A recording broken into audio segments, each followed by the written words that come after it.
আমি একে একে বহু বিবাহ করেছি, বহু বছর গত হলো, একটি সন্ততি আমার হয়নি, আর হবে বলেও বিশ্বাস হয় না। তাই বলছি আপনার অভিশাপ আমার বড় হয়েছে। অন্ধ ব্রাহ্মণ ডাক দিয়ে বলছে, দশরথ, আমি যখন তোমাকে অভিশাপ দিয়েছি, বৈকুণ্ঠ বিহারী হরিকে এলেও তোমার পুত্র রূপে আসতে হবে। আমার এক কথা শোনো,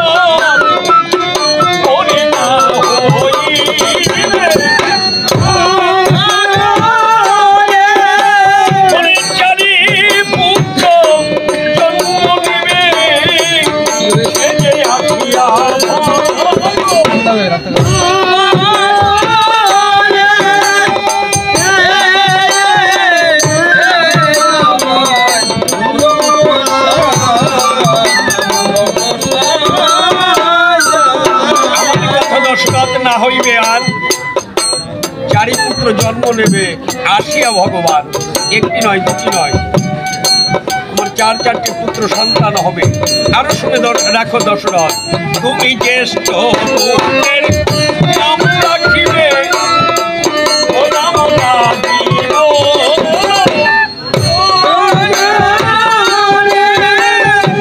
সেই পুত্র সখী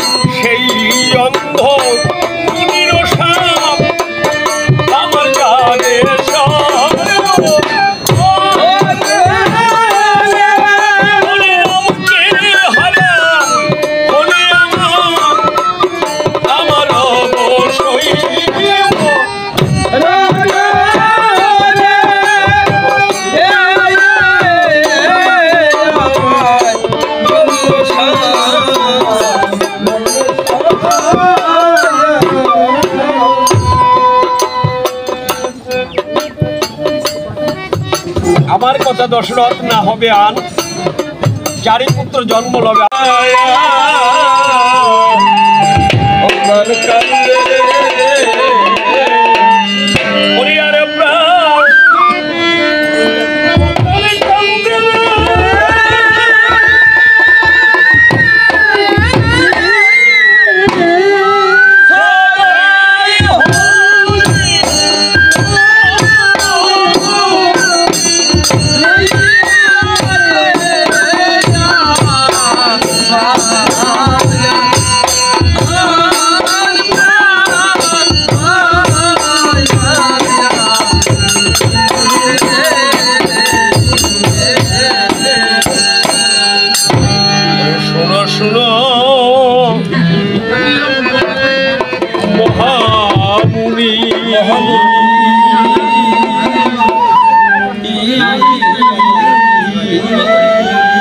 ওই আমি করি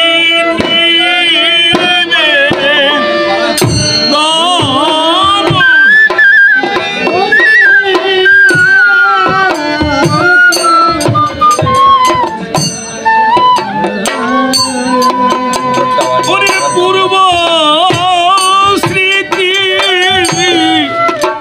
মনে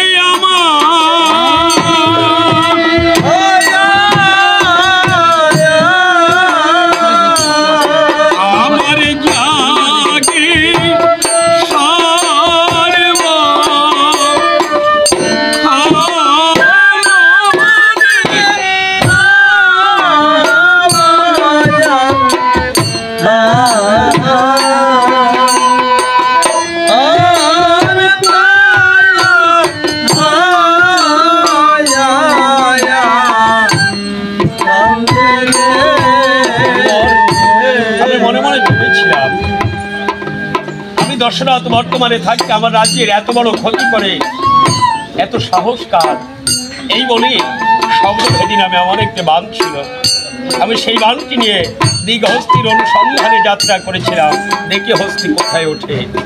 আবার শব্দভেদী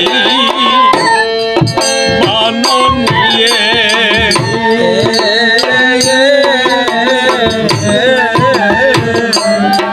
আমি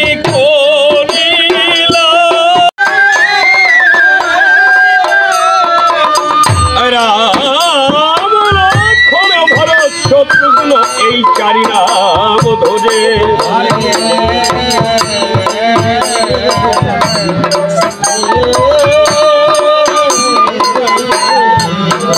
সীতারূপে জগৎ লক্ষ্মী জনকয়াগারে ওই না গোলক ছেড়ে এসেছেন এরা ভবে মানব শিক্ষারে করে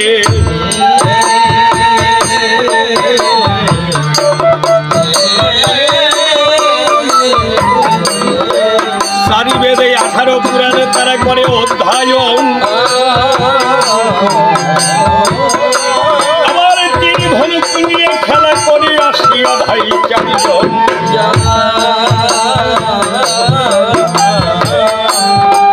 নাঙ্গলের শিরনে লক্ষ্মীর জন্য তার নাম রাখিল সীতা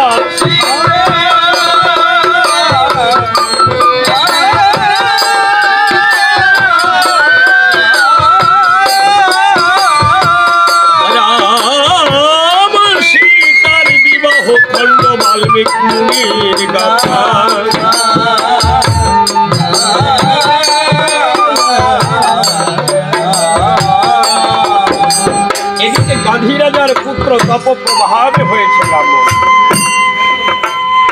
বহু তপস্যার ফলে মুনি নামে খ্যাত চরাচরে বনের মধ্যে আশ্রম করি সেটাই করে বাস একদিন মুনির মনে জাগে অভিলাষ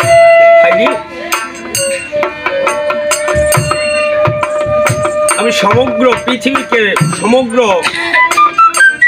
মুনি ঋষিগণকে নিমন্ত্রণ করি আমি একটি যজ্ঞের আয়োজন করব তাই মহামুনি আশ্রম নির্মাণ করি সমস্ত মুনি ঋষিগণকে আয়োজন করি আর যজ্ঞ আরম্ভ করিলেন